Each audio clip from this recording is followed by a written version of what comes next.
এত বড় একটা ট্রাক সামনে থেকে বেরিয়ে গেল, তুমি দেখতে পাওনি? ও হর্ন বাজাচ্ছিল, তুমি শুনতে পাওনি? হ্যাঁ, আত্মহত্যা করার চেষ্টা করছিলে কি?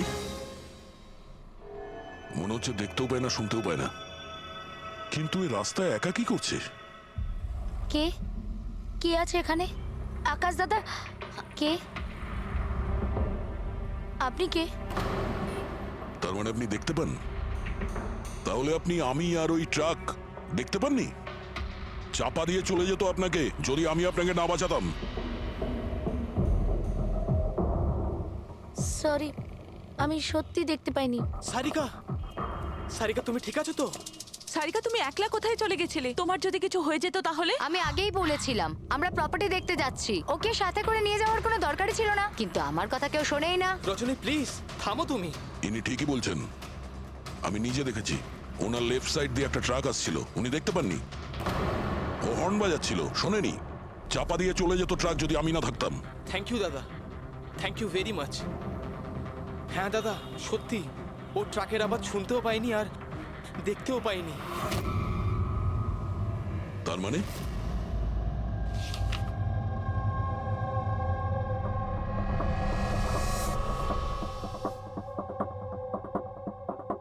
এইসব আপনি মানে আপনার শুধু জিনিস আর সবার এই ডান দিকটা নজরে আসে না, শুধু বাঁ দিকটা নজরে আসে। হ্যাঁ স্যার। তার মানে এই মুহূর্তে আমি আপনার সামনে আছি, আপনি আমার অর্ধেকটা দেখতে পাচ্ছেন, আমার এই ডান দিকটা আপনি দেখতে পাচ্ছেন না? না স্যার, দেখতে পাই না। আমার যত কাছে কেউ থাকুক না কেন, যদি সে আমার বাঁ দিকে দাঁড়িয়ে থাকে তাহলে না আমি তাকে শুনতে পাই আর না দেখতে পাই স্যার। আমার এই সমস্যাটা রয়েছে স্যার, হেমি স্পেশাল নেগলেক্ট। এই রোগের কারণের জন্য স্যার আমার মাথা লেফট সাইড রেজিস্টার করতে পারে না স্যার, শুধুমাত্র ডান দিকটাই বুঝতে পারি আমি স্যার। সেই জন্য আপনি এইসব পেন্টিংস, এই লোকজন সবার ডান দিকটাই দেখতে পাই আমি স্যার। তাহলে এই অসুখের কোনো ট্রিটমেন্ট নিশ্চয়ই আছে। আর আপনারা ওনাকে রাস্তায় যেতে দিলেন কি করে? আপনারা তো জানতেন যে ওনার সঙ্গে কি হচ্ছে, তারপরেও যদি কিছু হয়ে যেত ওনার। স্যার আপনি বলুন স্যার, ওর তো নিজের বুদ্ধি ব্যবহার করার দরকার ছিল। ওর কি দরকার ছিল রাস্তায় একা যাবার? আর এ কোনো ছোট বাচ্চা নাকি যে 24 ঘন্টা ওকে নজরে রাখতে হবে? ইনফ্যাক্ট আমরা এর জন্য একটা বেবি সিটার রেখে নিই যে 24 ঘন্টা ওর দিকে নজর রাখবে। এখন এসব বলে কি হবে? হ্যাঁ, ভুল আমাদের হয়েছে, এটা তোমরা মানো আর না মানো আমি মানি। Sir I am so sorry sir. Sir এই ভুল আর দ্বিতীয়বার আর হবে না। সারিকা আমার ছোট বোন, আর এর খেয়াল রাখা আমার দায়িত্ব স্যার। কারেক্ট, এরপর থেকে এরকম কোনোদিন হবে না। আর তাছাড়া এখন তোমার ওষুধ খাওয়ার সময় হয়েছে না, চল ওষুধ খাবে। স্যার এটা তো খুবই ভয়ঙ্কর রোগ। যদি কেউ ওর লেফট সাইডে সোজাসুজি অ্যাটাক করে তাও ও বুঝতে পারবে না। এক্স্যাক্টলি, এই ব্যাপারটাতেই আমার ভয়। এক তো এই অসুখ, তার উপরে কোটি টাকার সম্পত্তির একলা ওয়ারিশও। সারিকার মা বাবা একটা অ্যাক্সিডেন্টে মারা গেছে, সারিকা বেঁচে গেছে, কিন্তু ওর এই হেমি স্পেশাল নেকলেট অসুখ হয়ে গেছে। ওর আশেপাশে ও দেখভাল করার জন্য তো অনেক লোক আছে, কিন্তু তার মধ্যে জানি না কতজন আছে যারা সৎভাবে ওর ভালো চায়। এরকম কেন মনে হচ্ছে তোমার? অভিজিৎ, ওই উইল অনুযায়ী সারিকার পরে পুরো সম্পত্তি এই আত্মীয়দেরই পাওয়ার কথা। আর আমার প্রথম থেকেই এদেরকে খুব একটা ভালো লাগছে না। আর এই কিছুদিন আগে আমি ওর বার্থডে পার্টিতে গেছিলাম। চলো সারিকা, এবার কেকটা কাটো। দাদা আর 2 মিনিট ওয়েট করে যাই, দয়া স্যার হয়তো চলে আসবেন। আমি ওনাকেও ইনভাইট করেছি। অন্তত আমাদেরও বলতে পারতে। আরে কে কি বললো না ভাই? Oh I am so sorry, আসতে একটু দেরি হয়ে গেল। Many many happy returns of the day, happy birthday. I will take it, দাও। আপনি আপনাকে ঠিক চিনতে পারলাম না। আমি বলছি, এ হলো কৃতি। সারিকার মতো পেশেন্টদেরকে হ্যান্ডেল করার জন্য ইনি ট্রেনিং নিয়েছেন, আর আমি ইনাকে 24 ঘন্টা সারিকার সাথে থাকার জন্য অ্যাপয়েন্ট করেছি। আশা করি আপনি সারিকাকে নিয়ে আর চিন্তিত হবেন না। একদম, আর আমাদেরও মনে হয় যে কৃতি থাকলে সারিকা সেফ থাকবে। অ্যাবসলিউটলি। আমারই ভুল হয়েছে, শুধু আমার ভুল। আমার সারিকাকে ওদের ভরসায় ছাড়া উচিত হয়নি। আমার মেরে দিয়েছে হয়তো ওরা ওকে। বাড়ি এসে গেছে।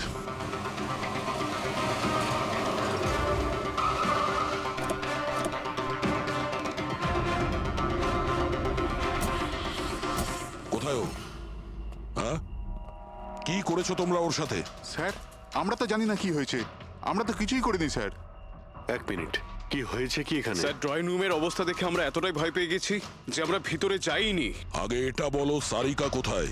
স্যার আমরা কিচ্ছু জানি না, আমরা কিচ্ছু দেখিনি স্যার। আমরা এইসব দেখে ঘাবড়ে গিয়েছিলাম আর সোজা আপনাকে ফোন করেছিলাম। ঠিক আছে, আমরা দেখে নিচ্ছি। পঙ্কজ, এদের সবার স্টেটমেন্ট রেকর্ড করো, আর কাউকে ভিতরে আসতে দেবে না।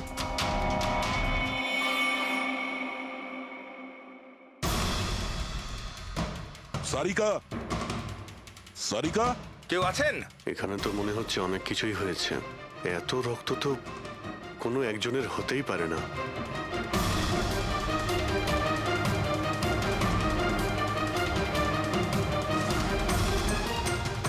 স্যার, হ্যাঁ, স্যার এই দেখুন, কেউ লুটপাট করার জন্য ঢুকেছিল কিন্তু টাকা নিয়ে বেরোতে পারেনি। যেই ওকে বাধা দেওয়ার চেষ্টা করেছিল তার উপরেই আক্রমণ করে। স্যার, লাশ! সারিকা?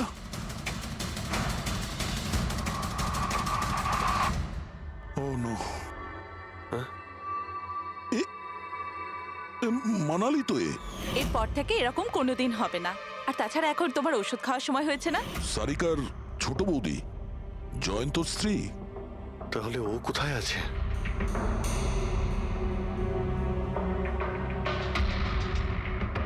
ও নো। দয়া,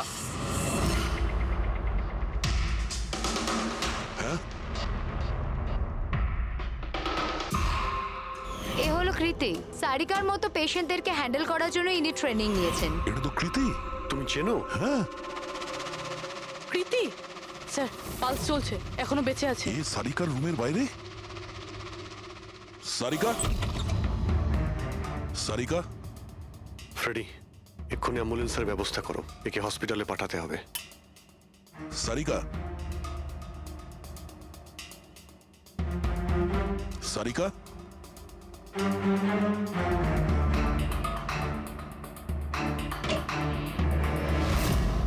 সারিকা, সারিকা, অভিজিৎ, না না না না না, কিছু নেই, কিছু নেই। Relax, আমরা relax. সিআইডি থেকে এসো। রিল্যাক্স, বাইরে রিল্যাক্স, এসো, বাইরে এসো, বাইরে এসো। বেবি, এসো। সাবধানে। তুমি ঠিক আছো তো? বসো, এখানে বসো। থ্যাংক গড, একে পাওয়া গেছে। তুমি ঠিক আছো?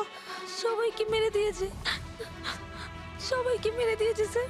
এক মিনিট, এক মিনিট। কে করেছে এসব? কে ছিল সে? দয়া স্যার, কি হয়েছিল? স্যার সবাইকে মেরে দিয়েছে স্যার। কে? মেরে দিয়েছে, কে? কে মেরেছে? মেরে দিয়েছে স্যার। আমার মনে হয় এক্ষুনি একে হসপিটালে পাঠানো উচিত, ওর মানসিক অবস্থা ঠিক নেই। ওটাই ঠিক হবে, মনে হচ্ছে শক পেয়েছে। রবি, তোলো একে। ওঠো, ওঠো। আমার সাথে এসো।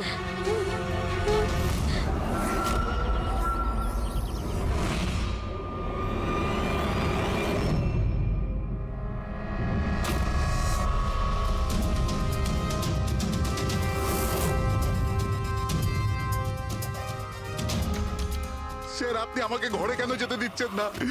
আমার বউ খুন হয়েছে। স্যার প্লিজ, স্যার প্লিজ, আমি একবার দেখতে চাই, শুধু একবার। মিস্টার জয়ন্ত, আপনার স্ত্রীর খুন হওয়ার জন্য আমরা খুব দুঃখিত, কিন্তু আমরা আপনাদেরকে ভেতরে যেতে দিতে পারি না।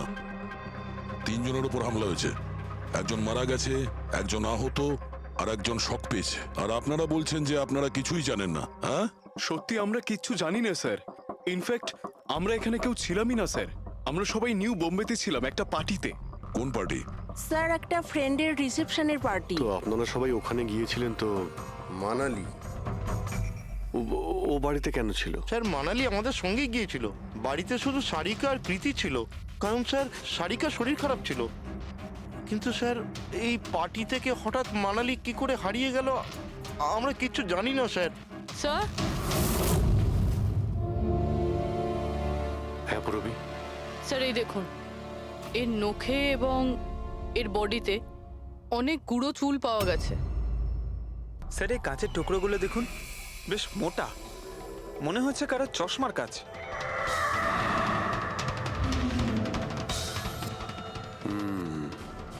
চশমারই মনে হচ্ছে।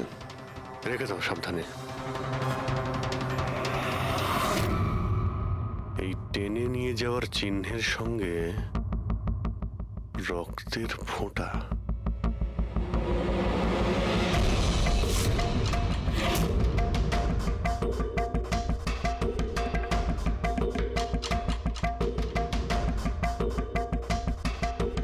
এখানে এতটা রক্ত, মানে এখানে এসে দাঁড়ায় আর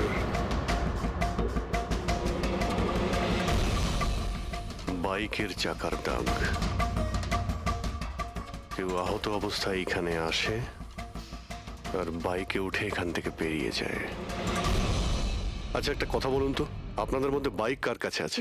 বাইক? না স্যার বাইক তো কারুর কাছে নেই, আমাদের সবার কাছে নিজের পার্সোনাল গাড়ি আছে স্যার। এই বাড়িতে টোটাল 5টা কার আছে স্যার। কিন্তু অভিজিৎ এটা কেন জিজ্ঞাসা করছো? কারণ কেউ খুবই আহত অবস্থায় বাইকে উঠে এখান থেকে চলে গেছে, আর আমার পুরো বিশ্বাস যে খুনি সেই। আই থিঙ্ক এর জবাব সারিকাই দিতে পারবে। ওর জ্ঞানটা একবার ফিরে আসুক। বাই দ্য ওয়ে, আপনাদের মধ্যে কি কারো চোট বা আঘাত লেগেছিল? আঘাত আমাদের? স্যার আপনার কথার মানে কি? আমাদের কেন চোট লাগবে? আপনারা আমাদেরকে সন্দেহ করছেন? যতক্ষণ এই কেসটা সলভ না হবে আমরা সবার উপরেই সন্দেহ করব। আর আপনারা যদি আমাদের সঙ্গে সহযোগিতা না করেন তাহলে আমাদের সন্দেহ আরো বেড়ে যাবে। হ্যাঁ, তাই প্লিজ কোঅপারেট।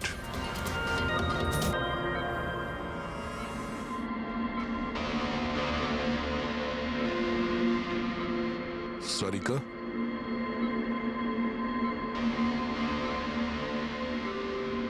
আচ্ছা তুমি কি ঠিক আছো? অভিজিৎ, সারিকা, দয়া স্যার, তুমি ঠিক আছো? স্যার মানালি বৌদি আর কৃতি স্যার। কৃতি ঠিক আছে, কিন্তু মানালি মারা গেছে। সামলে কৃতি।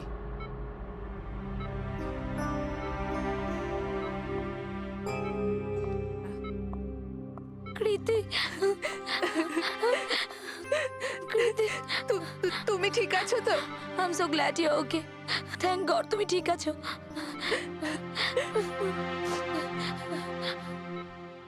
আচ্ছা কাল এক্স্যাক্টলি কি হয়েছিল তুমি বলতে পারবে?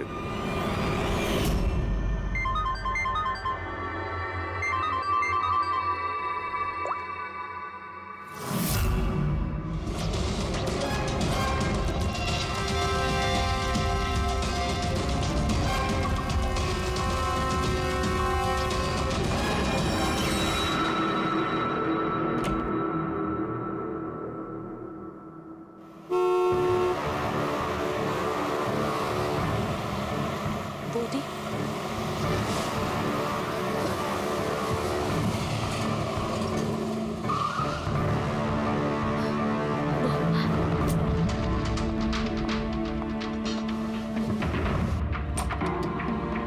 সারিকা,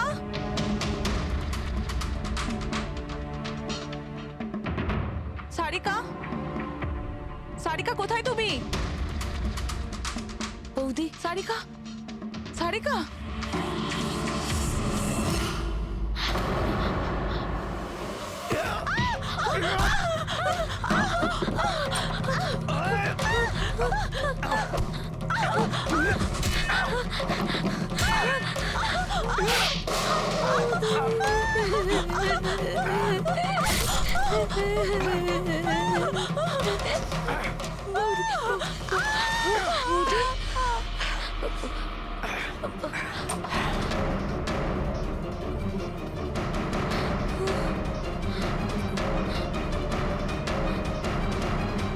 কৃতি, কৃতি, কৃতি।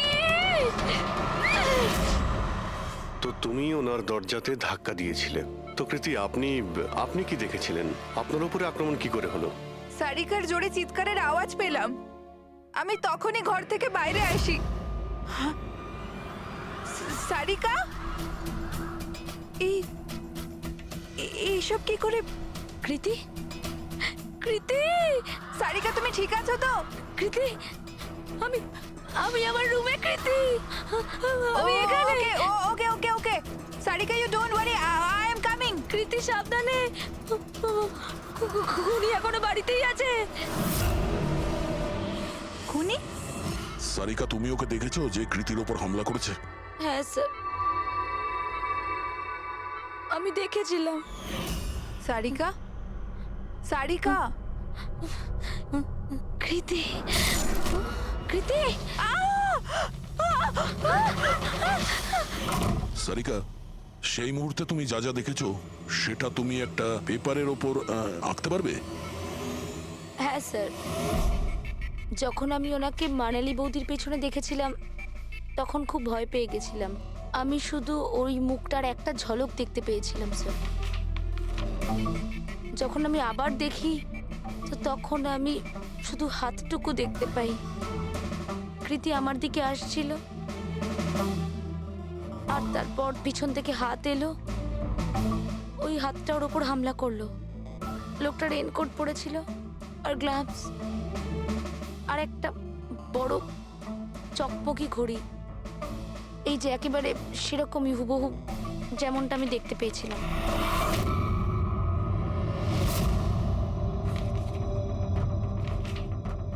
আই হোপ এই অর্ধেক ছবিগুলো দিয়ে আপনারা কিছু উপকার পেয়ে যাবেন হয়তো। চিন্তা করো না, এই অসম্পূর্ণ ছবিটা আমরা কমপ্লিট করব। ফেডরিক, মনোহরের কাছে এই পেন্টিং গুলো নিয়ে যাও আর বলো যে এই স্কেচ যেন কমপ্লিট করে। Sarika, thank you so much. আপনি যেতে পারেন, টায়ার্ড হয়ে গেছেন হয়তো। চলো সারিকা।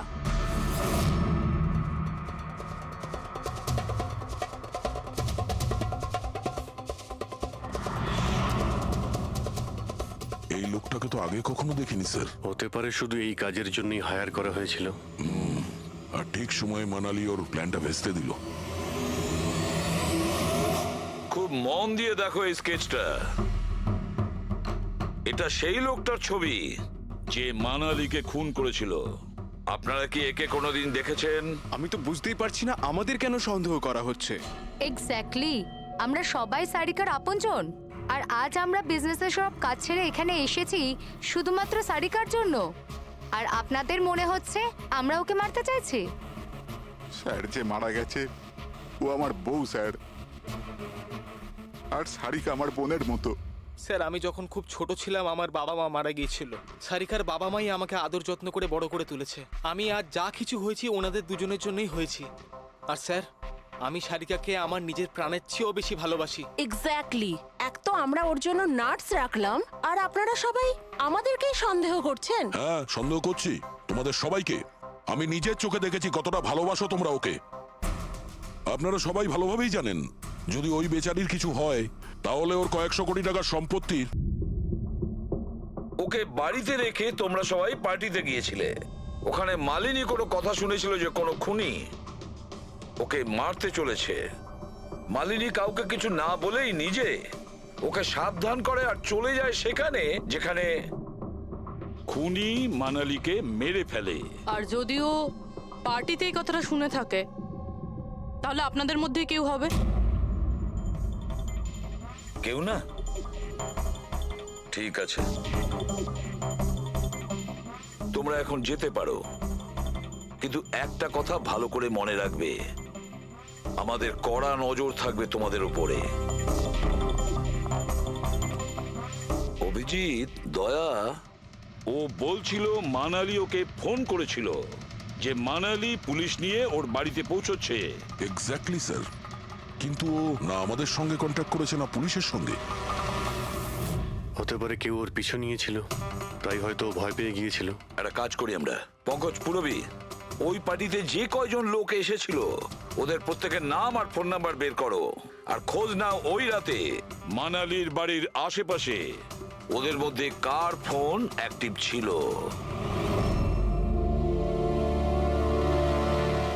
স্যার, হ্যাঁ, স্যার ওই রাতে ওখানে 250 লোক ছিল, কিন্তু স্যার একজন হচ্ছে ঈশান, ওই রাত্রেও পার্টিতে ছিল। আর ওখান থেকে ও সারিকার বাড়ির দিকে গেল যখন মানালি পার্টি ছেড়ে গেল। আর ফোন ওখানেই বন্ধ হয়ে যায় ওদের বাড়িতে। স্যার আর একটা আজব ঘটনা ঘটেছে। মানালি সেই রাতে ওই বাড়িতে ফোন করেইনি, বরং সেখান থেকে ব্যান্ড্রায় গিয়েছিল কোয়াড্রাম, আর তারপর থেকে ফোনটা সুইচড অফ। মানালির সেল ফোন তোর কাছেই ছিল ওই ক্রাইম সিনে?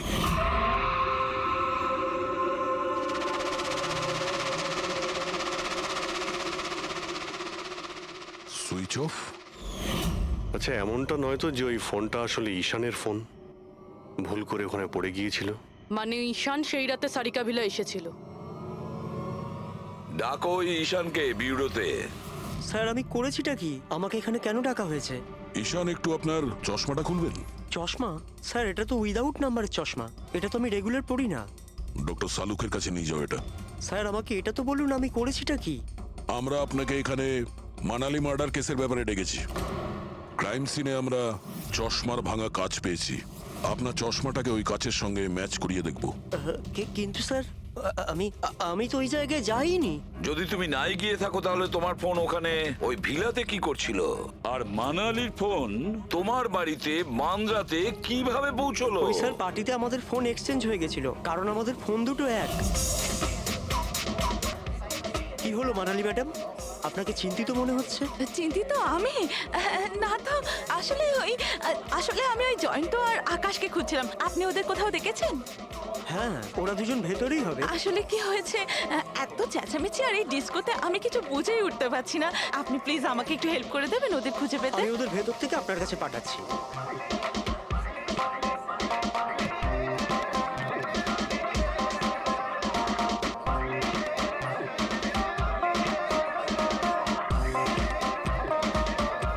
মানালি,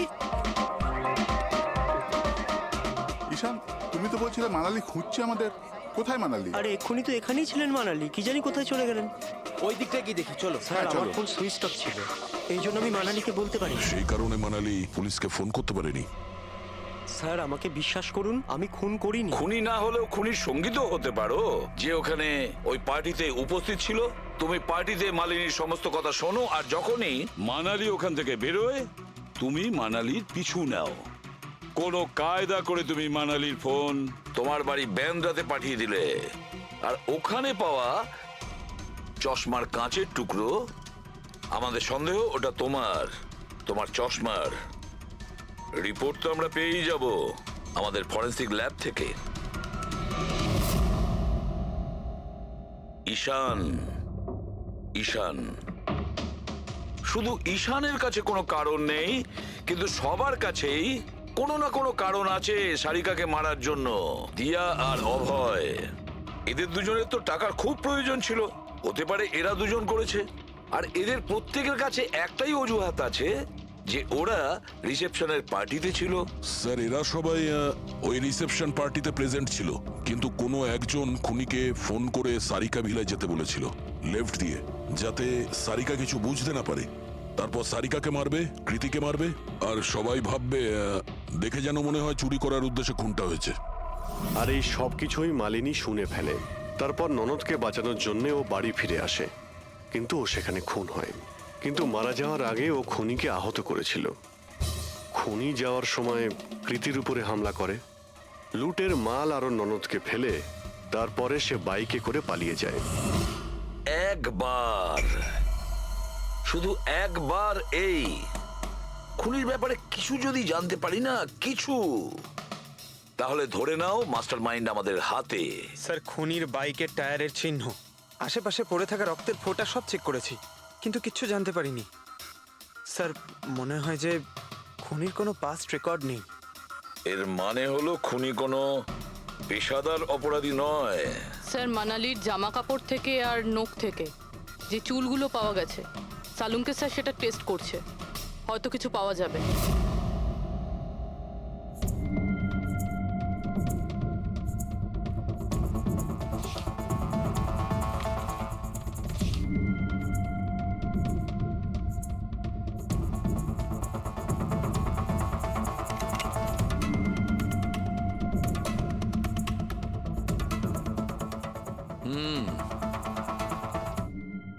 আমার আন্দাজ একদম ঠিক ছিল।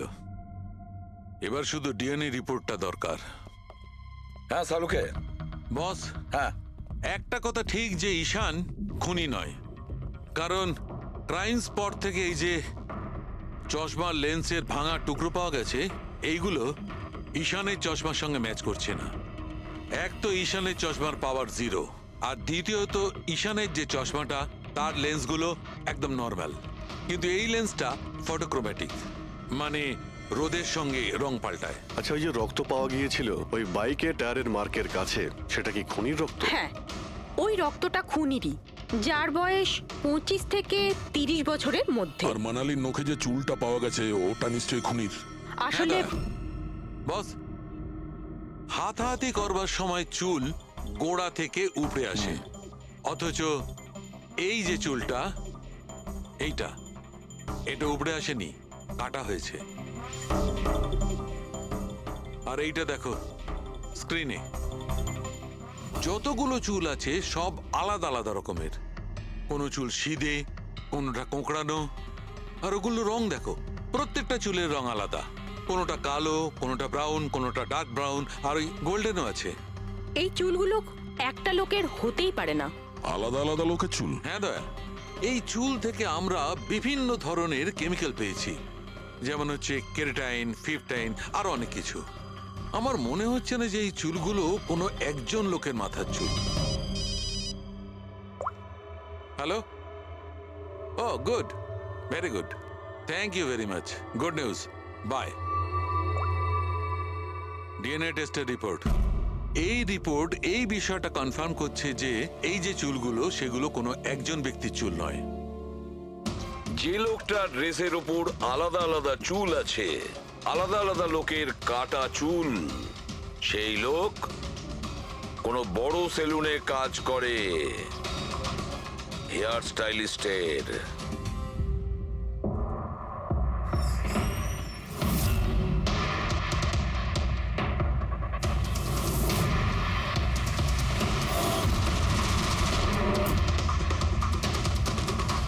স্যার, এ তো বিমল, আমাদের স্পায়ের স্টার হেয়ার স্টাইলিস্ট।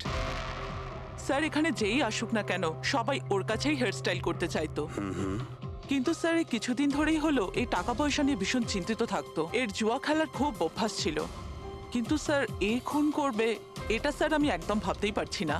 যাই হোক, এখনো কোথায় আছে বলতে স্যার, পারবেন? একে এখন কোথায় পাবেন এটা আমি বলতে পারবো না, তবে কিছুদিন যাবত এখানেও কাজে আসছে না, আর না ও আমার ফোন তুলছে। আপনি ওর ফোন নাম্বার আর অ্যাড্রেসটা দিন আমাদের। হ্যাঁ স্যার, আমি এখনই আনছি।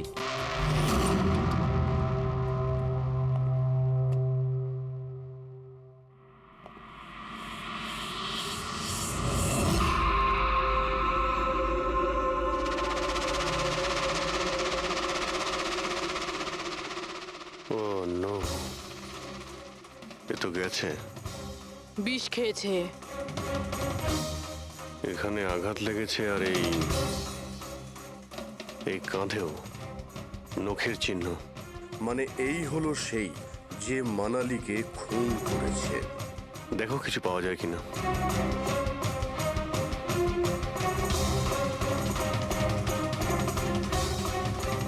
স্যার, হ্যাঁ, আমি বিমলের বাইকটা চেক করলাম স্যার। বাইকটার হ্যান্ডেলে শুকিয়ে যাওয়া রক্ত আর কাঁদালে আই অ্যাম শিওর স্যার এগুলো ওই বাড়িটার ব্যাকইয়ার্ড থেকেই লেগেছে।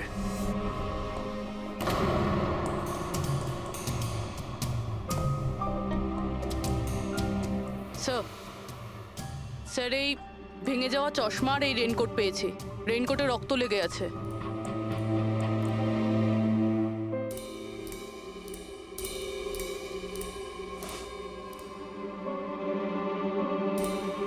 এই দেখতে পাচ্ছ, বাঁ হাতে ঘড়ি। হ্যাঁ, তাহলে স্যার যদি বিমল বাঁ হাতে ঘড়ি পরতো তাহলে ও কি করে বলল যে ডান হাতে ঘড়ি? যে মানালি কেউ সারিকাকে খুন করবে সেই আলোচনা শুনে ফেলে, আর তখন মানালি ঈশানের কাছে সাহায্য চায়, ওকে বলে যে জয়ন্ত আর আকাশকে ওখানে পাঠিয়ে দিতে। এর মানে আকাশ আর জয়ন্ত দুজনেই নির্দোষ, বাকি রইল এই তিনজন। রজনী, অভয় আর দিয়া ওই খুনের মাস্টারমাইন্ড এই তিনজনের মধ্যেই কেউ হবে। আচ্ছা স্যার, ওই কলের অন্যদিকে কে ছিল? স্যার ওই বিমল হতে পারে। না স্যার, আমি বিমলের ফোন রেকর্ড চেক করেছি। ওই রাত্রে ওদের মধ্যে কেউই বিমলকে ফোন করেনি। তাহলে অপর প্রান্তে কে ছিল সেদিন? ল্যান্ডলাইন? আচ্ছা, ওদের বাড়ির ল্যান্ডলাইন ফোন? হ্যাঁ, হতে পারে। ফ্রেডি, পঙ্কজ, একটু খোঁজ নিয়ে দেখো তো 11টার আশেপাশে ওদের ল্যান্ডলাইনে কেউ ফোন করেছিল কিনা। ওই মেয়েটার কথা অনুযায়ী খুনির ডান হাতে ঘড়ি পড়েছিল, যেখানে বিমল বাঁ হাতে ঘড়ি পড়েছিল। আরও এটাও বলেছিল যে খুনি যে রেনকোট পরেছিল সেটা ব্লু কালারের ছিল, কিন্তু আমরা বিমলের বাড়ি থেকে যে রেনকোট পেয়েছি সেটা কালো ছিল। হতে পারে সারিকা কিছু ভুল করেছিল, ঠিকমতো দেখতে পাইনি ও। স্যার, স্যার ওই রাতে 11:30টার সময় বাড়িতে কেউ ফোন করেছিল। কে ফোন করেছিল? আপনারা সত্যি বলছেন এই সব কিছুর পেছনে আমার নিজের লোকের হাত আছে? একটু অপেক্ষা করুন, সব জানতে পারবেন। স্যার, আপনারা আবার কেন খোঁজ খবর নিচ্ছেন? একবার তো খোঁজ খবর নিয়েছেন। সেদিন প্রমাণ একত্রিত করার জন্য আর আজ কেস ক্লোজ করার জন্য। আপনি একটু অপেক্ষা করুন, এখনই সবকিছু জানতে পেরে যাবেন। স্যার, পেয়ে গেছি। কিন্তু এটা তো সেই রেনকোটটাই যেটা ওই খুনি পড়েছিল। এখানে কি করে এলো? বলছি, তুমি বলেছিলে যে মানালি তোমাকে দৌড়ে এইখানে বাঁচাতে এসেছিল। কারণ ও ওখানে পার্টিতে শুনেছিল যে কেউ তোমাকে খুন করতে চায়। কিন্তু সে খুনি ছিল না, সেই ছিল যে এই পুরো প্ল্যানটা করেছিল। আর যার সঙ্গে ওর ফোনে কথা হয় সেও কিন্তু খুনি নয়, অন্য কেউ ছিল। সেই সময় এই বাড়িতেই সে তোমার সঙ্গে উপস্থিত ছিল। বাড়িতে? ওই সময় আমার সাথে কৃতি, কারেক্ট? এটা পুরো প্ল্যান ছিল। খুনি কাজ ভেঙে বাড়ির ভেতরে ঢোকে, কিন্তু গন্ডগোল তখন হলো যখন ও মানালিকে মারলো সারিকা ভেবে। মানালি তো মারা গেল, কিন্তু মরার আগে ও খুনিকে এতটাই আহত করে দিয়েছিল যে খুনি এখানে সারিকাকে মারার জন্য দাঁড়ায়নি, পালিয়ে গেছে। Sir sir, 1 minute. যদি খুনি পালিয়ে গেল তাহলে কৃতিকে কে মারলো? কারণ সারিকা নিজের চোখে কৃতির উপর হামলা হতে দেখেছে। হ্যাঁ, আমি দেখেছিলাম। ওই হাতটা এলো আর ও কৃতির ওপর হামলা করেছিল। হামলা তো হয়েছে, কিন্তু করলোটা কে?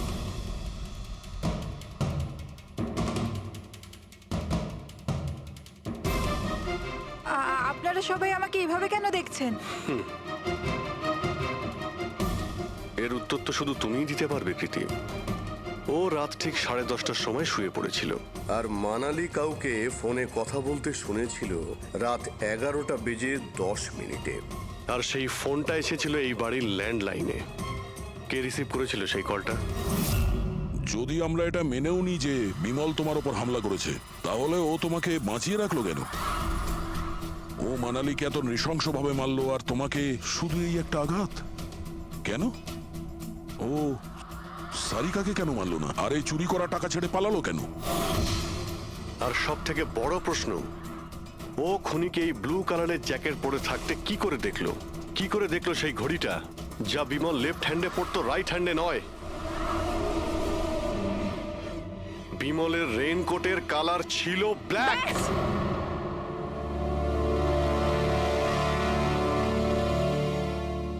ঠিক চিনেছেন আপনারা। ওই হামলা আমি নিজেই করেছিলাম।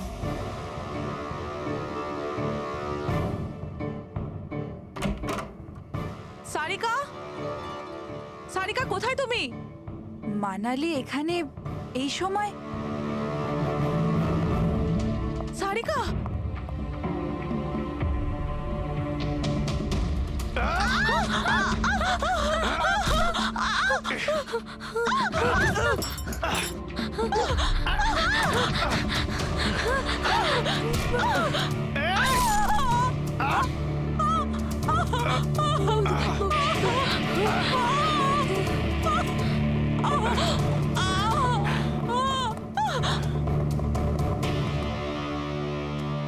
কৃতি,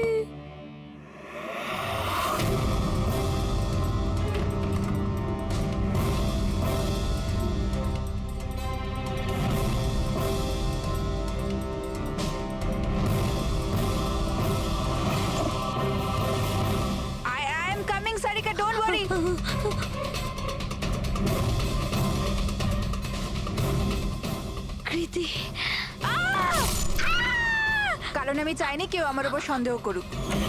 আর তুমি যখন এত কিছু বলেই দিলে তখন ওই মাস্টার মাইন্ডের নামটাও বলে দাও। হ্যাঁ, আর তুমি যদি বলো ওর নামটা আমি বলে দিই, যে মানালিকে মেরেছে আর সারিকাকে মারতে পারতো। কি রজনী দেবী, আপনি জানেন আমরা কার কথা বলছি? রজনী, তুমি? হ্যালো, কিলার শার্প 11:30টায় পৌঁছে যাবে। সারিকার খেলা শেষ, যে কোনো মূল্যে করতেই হবে। ওই আমার বাকি টাকাটা? তুমি তোমার পয়সা পেয়ে যাবে। ওকে।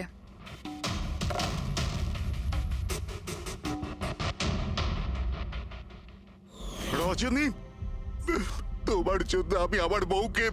আমার পয়সার দরকার ছিল। সারিকার বেবি সিটিং করতে করতে আমি হাঁপিয়ে উঠেছিলাম। আর এইসব তোমার জন্য হয়েছে আকাশ। তোমার জন্য আমরা সবাই সারিকার আয়া হয়েছিলাম। আমাকে আমার জীবন যাপন করতে হতো আগের মতো। এই জন্য আমি প্ল্যান করেছিলাম আর কৃতিকে বাড়িতে নিয়ে এসেছিলাম। পার্টিতে যাওয়াও আগে থেকেই ঠিক ছিল, যাতে আমি সময় পাই প্ল্যান করার। সব ঠিক চলছিল, শুধু বিমলের ব্যাপারে একটু ভুল হয়ে গেল। না হলে... এত কিছু হয়ে যাওয়ার পরেও দেখছি তোমার কোনো অনুতাপ নেই, বরং নিজের প্ল্যান নিয়ে গর্ব করছো। তুমি অনেক সময় পাবে নিজের প্ল্যানের ভুল ত্রুটি ধরার, কারণ তোমার এই বাকি জীবন... হ্যালো সারিকা, সারিকা প্লিজ তুমি নিজে ঘর থেকে বেরো আর কোথাও একটা লুকিয়ে পড়ো। লুকিয়ে পড়বো? কিন্তু কেন বৌদি, সব ঠিক আছে? হ্যালো সারিকা, আমার কথা শোনো, তুমি টাইম ওয়েস্ট করো না, তুমি নিজের ঘর থেকে বেরো। আমি এই পার্টিতে এখানে শুনেছি তোমার জীবনের ঝুঁকি আছে, কেউ তোমাকে ওখানে মারতে আসছে। সারিকা প্লিজ ঘর থেকে বেরো। কি বলছো তুমি বৌদি? হ্যালো হ্যালো, ওই লোকটা যেই হোক ও তোমার লেফট সাইড দিয়ে আসবে। আমিও পুলিশ নিয়ে আসছি ওখানে। প্লিজ প্লিজ তুমি টাইম ওয়েস্ট করো না, ঘর থেকে বেরিয়ে পড়ো। হ্যাঁ হ্যাঁ, কিন্তু বৌদি, হ্যালো।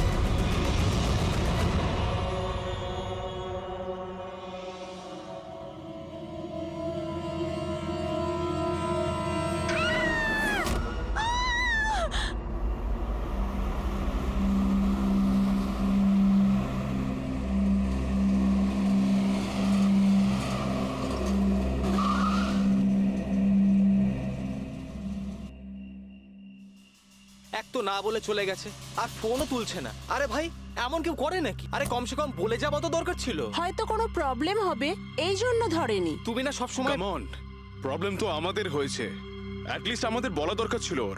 আর না তো কি, একদম বাচ্চাদের মতো ব্যবহার, কারো চিন্তাই করে না। সি গাইস, লিসেন, প্রথমে ঘরের ভেতর ঢুকে দেখি। এটাও তো হতে পারে যে ঘরের ভেতর রয়েছে। চলো চলো।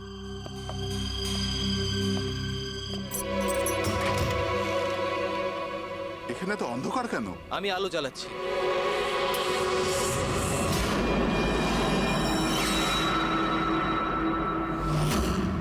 এসব কি? সারিকা, আমার আগে থেকেই মনে হচ্ছিল যে ওই মেয়েটার প্রাণের সংশয় আছে। এই কথাটা আমার হালকাভাবে নেওয়া উচিত হয়নি, ওদের ভরসা করাই উচিত হয়নি। তুমি এত কেন ভয় পাচ্ছ? হয়তো মেয়েটা ঠিকই আছে।